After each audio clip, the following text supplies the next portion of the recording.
The quantum detection array aboard the research station, Hawking hummed quietly as Dr. Sarah Rice stared at her display screen, her dark eyes scanning the seemingly endless stream of data flowing past. For 3 years, the station had been monitoring what the scientific community had dubbed the echo, a peculiar pattern of quantum fluctuations that defied all known natural phenomena. The coffee in her mug had long since gone cold when something changed. The pattern shifted, evolved, and for a fraction of a second, resolved itself into something that made Sarah's heart skip a beat. She quickly ran the analysis again, her fingers flying across the holographic interface. "Director Chen," she called out, her voice steady despite the adrenaline coursing through her veins.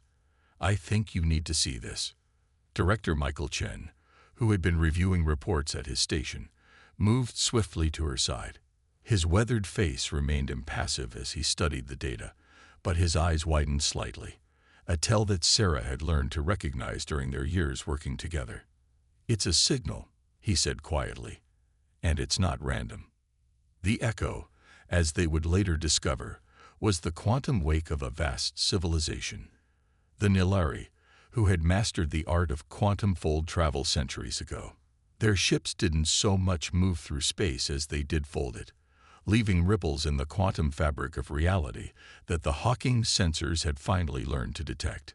Within hours, the station's observation deck was packed with the senior research team.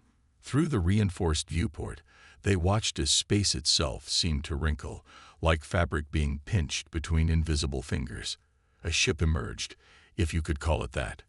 The vessel was organic in appearance, its surface rippling with patterns of bioluminescence that pulsed in mesmerizing sequences. "It's beautiful," breathed Dr. Amit Patel, the station's xenobiologist. His hand clutched his tablet so tightly his knuckles had gone white. But why now? Why reveal themselves after all this time? The answer came in the form of a transmission that bypassed all of the station's communication systems, manifesting directly in the quantum computer core. It was a language unlike any ever encountered, but the message was clear enough. The Nilari had been watching, waiting, evaluating humanity's progress, and now they needed humanity's help. As Director Chen coordinated with Earth's governments and the newly formed United Space Command, Sarah continued to analyze the quantum wake patterns. Something about them suggested urgency, perhaps even fear, emotions that transcended species barriers. The Nilari vessel, which they learned was called the Lightweave, maintained its position near the station. Its presence triggered a global response unlike anything in human history. Military vessels from every major spacefaring nation converged on the area, while civilian ships kept their distance, their sensors drinking in every detail of the mysterious visitor. Inside the Hawking, Sarah made a breakthrough that would change everything. The quantum patterns weren't just a byproduct of the Nilari's technology. They were a language in themselves, a way of communicating that operated on the fundamental level of reality itself.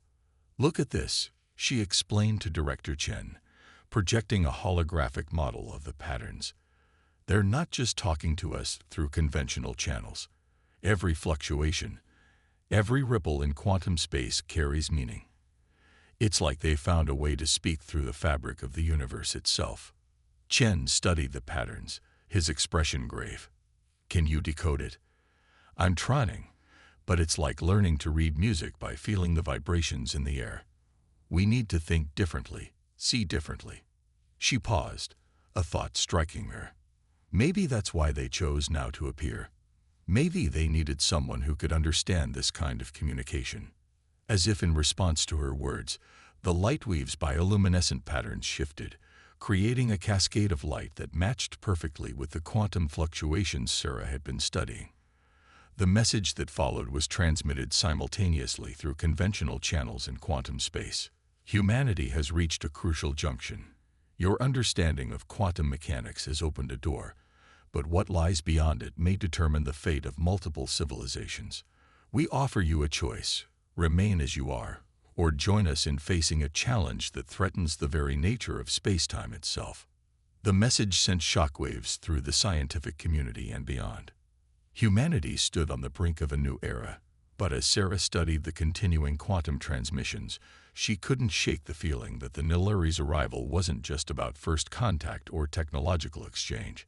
There was an undertone to their messages, a urgency that spoke of something far more dire. As the first day of contact drew to a close, Director Chen gathered his senior staff in the station's conference room. The holographic displays showed the Lightweave's ever-shifting patterns alongside streams of data from every sensor array on the station. Whatever their true purpose, Chen addressed the room. We need to be ready. Dr. Reyes, I want you leading the quantum communications team. Dr. Patel, begin analyzing every bit of biological data we can gather from their ship. The rest of you, maintain your stations and be prepared for anything. This is what we've trained for, even if we never really believed it would happen. Sarah nodded, her mind already racing with possibilities. The quantum patterns were becoming clearer to her now, like learning to read a new language. And what she was beginning to understand filled her with equal parts excitement and dread. The Nilari hadn't just come to make contact.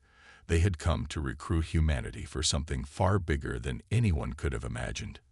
In the 3 days since the Lightweave's arrival, the Hawking station had transformed from a quiet research facility into the epicenter of humanity's first extraterrestrial diplomatic mission.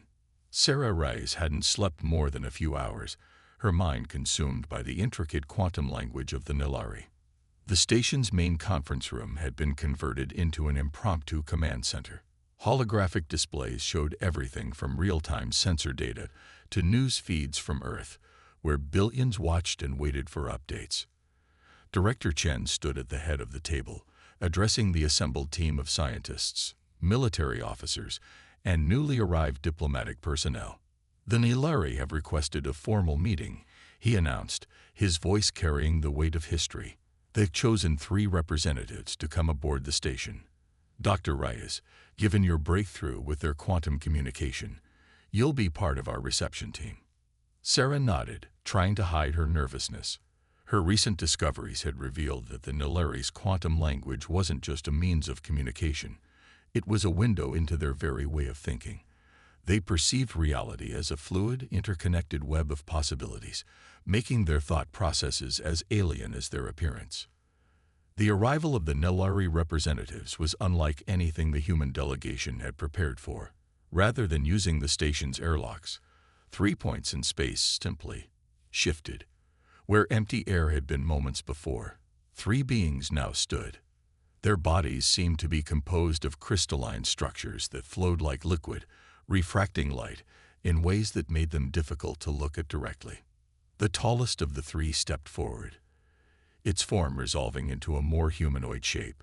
When it spoke, its words emerged both as sound and as quantum fluctuations that Sarah could now partially understand. "We are the Watchers," it said, its voice resonating on multiple levels. "I am First Observer Lyra. We have monitored your species' developments since you first split the atom." Director Chen stepped forward. "We are honored to meet you. I am Director Michael Chen, and this is our team." He made the introductions, each name causing subtle ripples in the quantum field as the Nilari processed them. "Your species has progressed faster than any we have encountered," Lyra continued. "This is both promising and concerning. We face a threat that requires your unique perspective. But first, you must understand its nature." The air in the center of the room shimmered, and a holographic display unlike anything human technology could produce sprang to life. It showed what appeared to be a galaxy, but something was wrong. Entire regions of space were simply missing. "We call them the Void Eaters," the second Nilari said, its form shifting with anxiety. "They do not destroy matter. They erase it from existence itself. They operate on principles that even we, with our mastery of quantum mechanics, cannot fully comprehend." Sarah's mind raced as she processed both the verbal and quantum aspects of the communication. "They're not just destroying space," she said suddenly, understanding dawning. "They're unwriting it, making it so it never existed in the first place." "Correct," Lyra confirmed. "Our attempts to combat them have failed because we think too much like ourselves. We need a species that thinks differently. Your kind has a unique trait. You see patterns where none exist, find solutions where we see only problems. This is why we have revealed ourselves now. The third Nilari moved forward, its crystalline form projecting images of Earth's history. Your species has faced extinction multiple times, yet you have survived through adaptation and innovation. You create art that has no practical purpose. You imagine possibilities that defy logic. These traits, which we once saw as primitive, may be our salvation. What exactly are you asking of us? Director Chen questioned, his voice steady despite the magnitude of what they were hearing. We offer you a challenge, Lyra responded. We will share our quantum-fold technology with a select team. You will have one standard rotation of your planet to demonstrate your ability to approach this threat in a way we cannot. If you succeed, humanity will join us as equals in the fight to preserve existence itself. If you fail, the hologram shifted, showing more regions of space being consumed by nothingness. The message was clear. Failure meant watching helplessly, as reality itself was erased, one sector at a time. Sarah stepped closer to the hologram, her mind already beginning to form connections.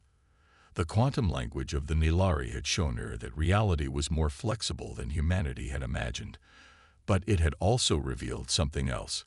Patterns that the Nilari, for all their advancement, couldn't see. Director, she said, her voice quiet but firm. I think I know where to start. The Nilari representatives turned their attention to her, their crystalline forms shifting in what might have been curiosity. Through the quantum field, Sarah sensed their surprise, and perhaps a glimmer of hope. Then the challenge begins now, Lyra declared. You have one rotation of your world to show us what humanity can do. The fate of countless civilizations may depend on what you discover. As the reality of their situation sank in, Sarah met Director Chen's gaze. They had 24 hours to prove that humanity's greatest strengths, creativity, adaptability, and the ability to find hope in hopeless situations, could offer a solution that even beings who could fold space itself hadn't considered. The clock was ticking, and somewhere in the vast expanse of space, the Void Eaters continued their relentless advance, erasing reality one sector at a time. The Hawking Station's quantum lab had never been designed to handle the sheer amount of processing power now flowing through its systems.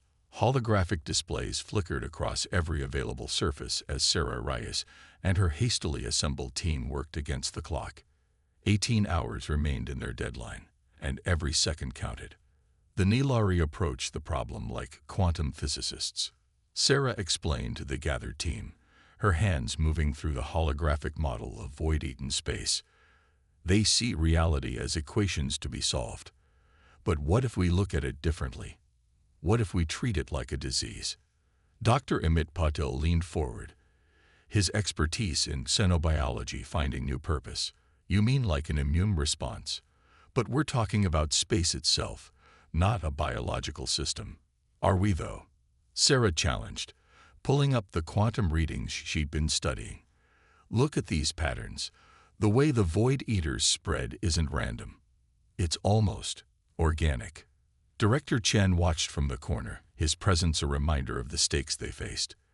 The Nilari observers stood nearby, their crystalline forms shifting in patterns that Sarah had learned to recognize as intense interest. The void isn't just erasing space, Sarah continued, her voice growing more animated. It's replacing it with something else, something that operates on different physical laws entirely. Like a virus rewrites cellular DNA, these entities are rewriting the fundamental code of our universe. The breakthrough came from an unexpected source. Lieutenant Maria Torres, a military physicist who had arrived with the emergency response team, spoke up from her station. What if we're thinking too big? In medicine, you don't fight a virus by trying to destroy it entirely. You teach the body to recognize it and defend itself. Sarah's eyes lit up.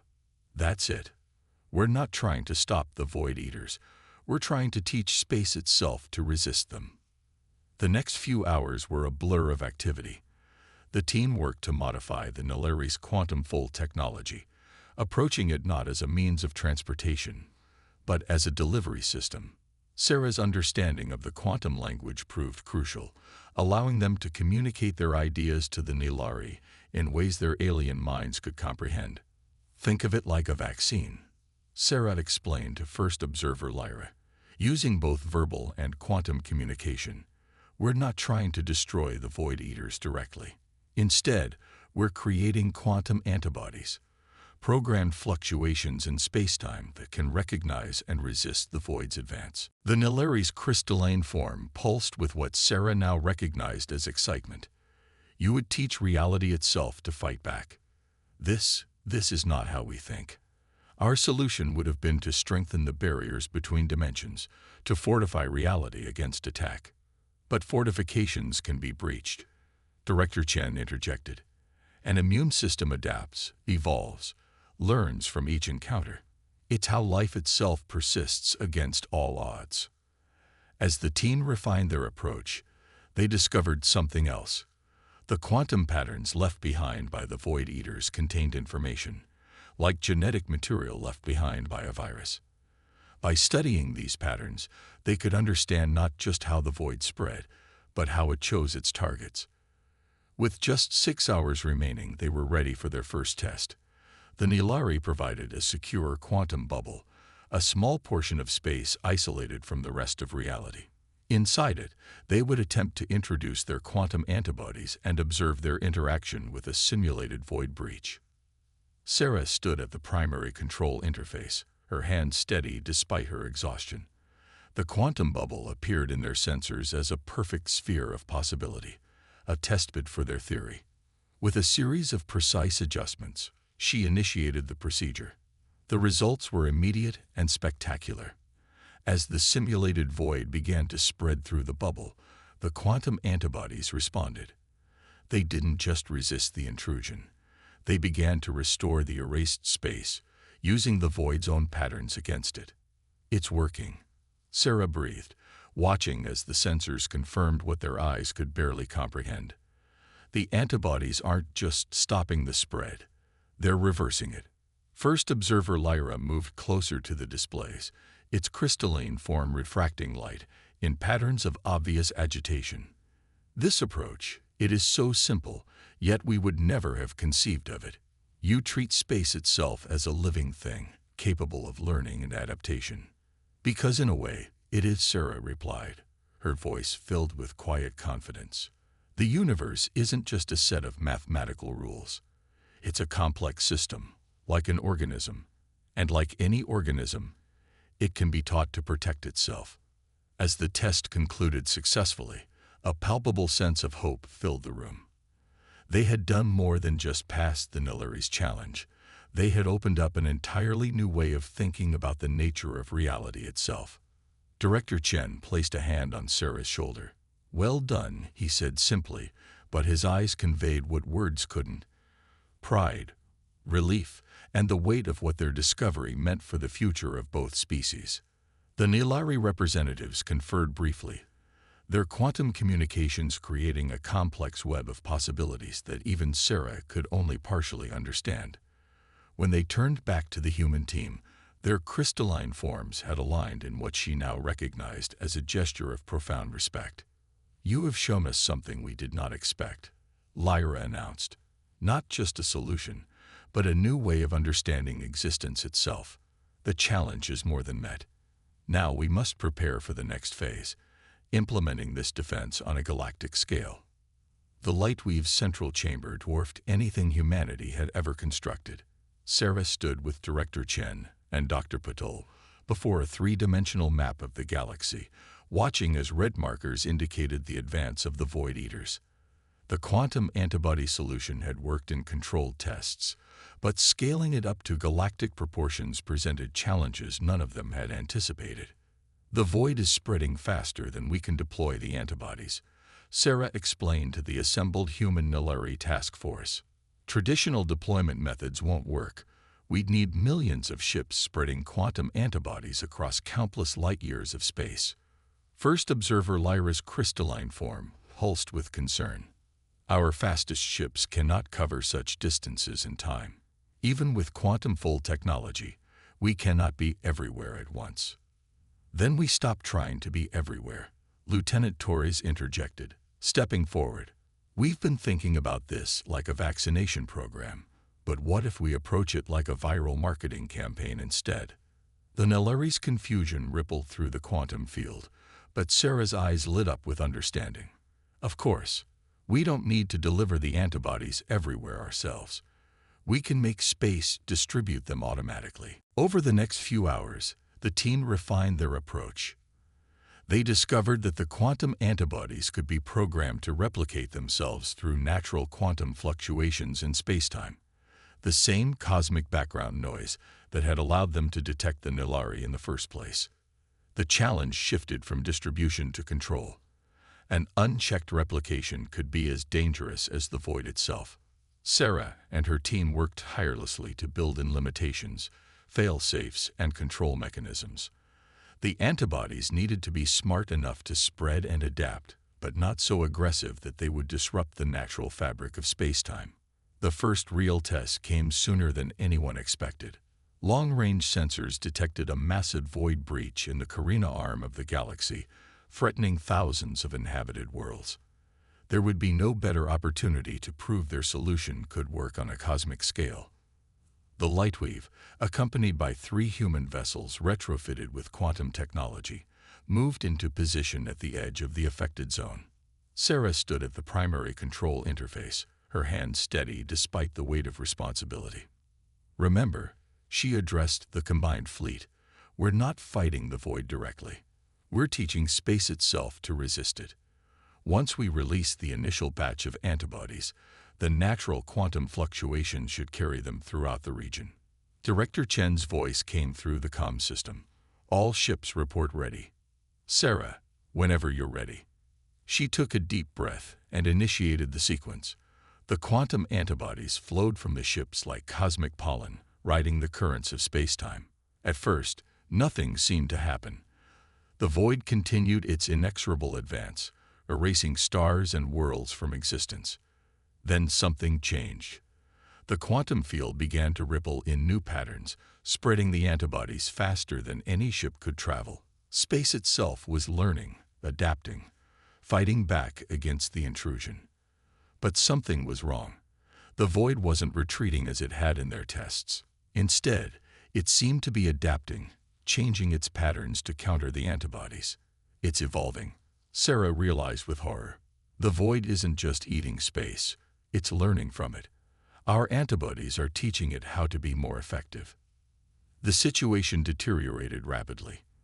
The void's advance accelerated, now armed with knowledge of their defensive measures.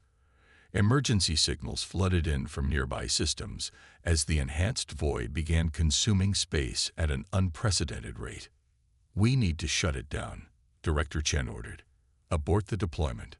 No, Sarah countered, her mind racing. We need to do the opposite. We're not thinking big enough. She turned to First Observer Lyra. You said your people see reality as equations to be solved. Well, humans see it as stories to be told. And in every good story, the darkest moment comes right before the breakthrough. Her fingers flew across the interface as she reprogrammed the antibodies on the fly. Instead of fighting the void's adaptation, she embraced it, using its own evolution against it.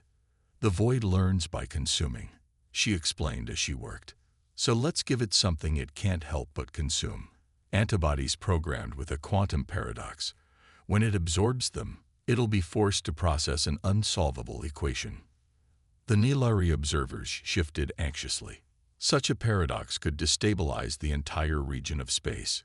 Exactly, Sarah replied. But unlike the void, space itself can handle paradoxes. It does it all the time in quantum mechanics. The void, which operates on pure logic, can't. She activated the modified antibodies before anyone could object.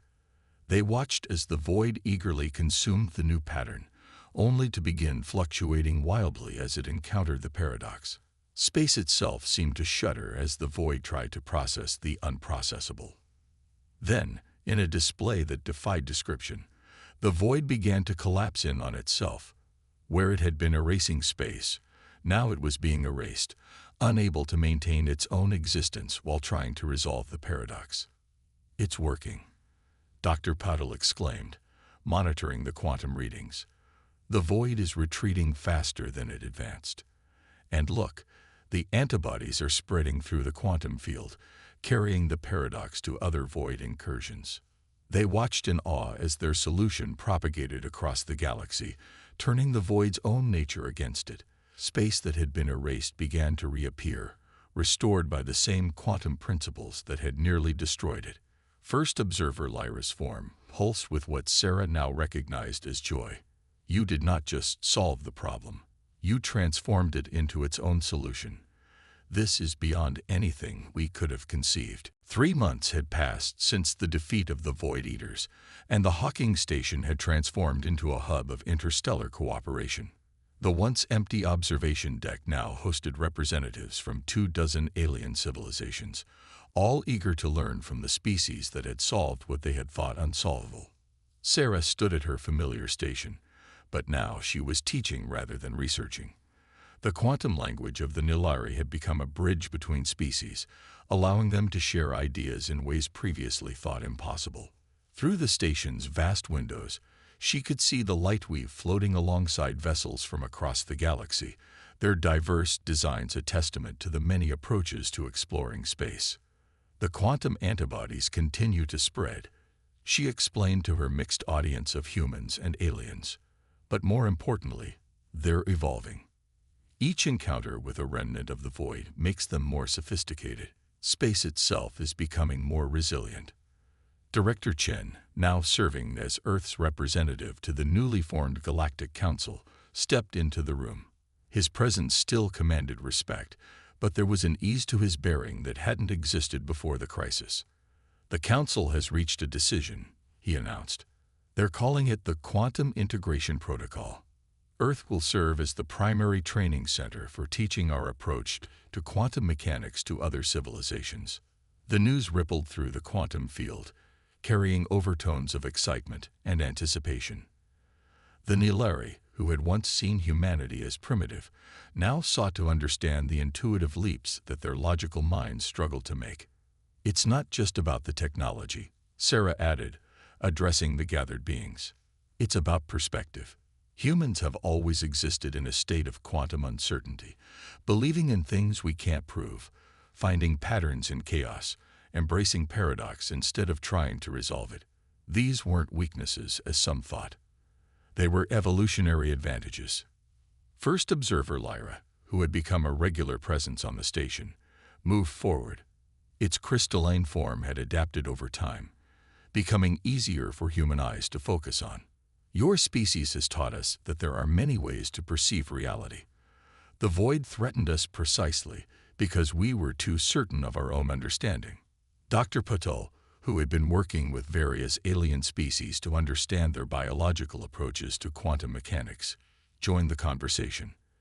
"We're finding that each species has its own unique way of interpreting quantum reality. By combining these perspectives, we're developing a more complete understanding of the universe itself." The station's quantum sensors suddenly lit up with activity. A new ship was arriving, but not through conventional space or even quantum-fold technology. It simply appeared as if it had always been there, and they were only now able to perceive it. "The precursors," Lyra announced, its form shifting in patterns of deep respect.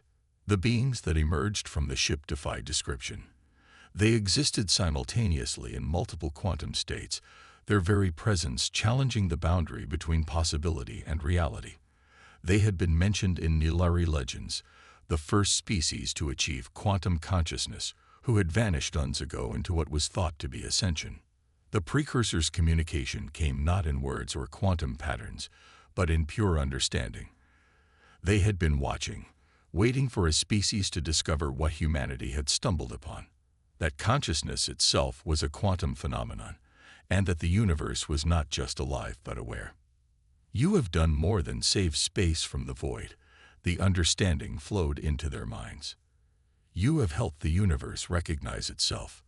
The void was not an enemy to be defeated, but a test to be passed." a test of cooperation, innovation, and the ability to see beyond the apparent. Sarah felt a profound shift in her understanding. The quantum language she had learned was just the beginning. The universe wasn't just a collection of physical laws and particles. It was a vast, living consciousness, and humanity had helped it wake up.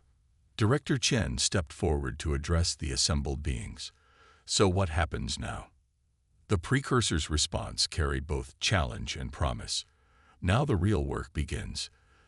The universe is aware, but it needs guidance, teaching, understanding. Each species brings a unique perspective, a different way of processing quantum reality. Together, you will help shape the consciousness of existence itself. The implications were staggering. Humanity hadn't just earned a place among the stars. They had helped initiate a new phase in the evolution of the universe itself. The void hadn't been a threat to be eliminated, but a catalyst for change, pushing life to reach beyond its limitations and understand its true nature. As Sarah looked out at the assembled beings, human, Nilari, precursor, and dozens of others, she realized that this wasn't an ending, but a beginning. The quantum antibodies they had created weren't just defending space.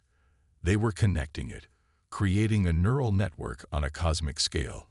"We still have so much to learn," she said, both to herself and to the quantum field that now carried her thoughts across space and time. The precursor's response resonated through reality itself. That, too, is part of the test. The moment you think you understand everything is the moment you stop evolving. Your species' greatest strength is not your knowledge, but your endless desire to know more. As the assembled beings dispersed to begin their new mission, Sarah turned back to her quantum displays. The patterns were different now, more complex, but also more harmonious. The universe wasn't just speaking anymore, it was singing. And every species was learning to add its own voice to the cosmic chorus.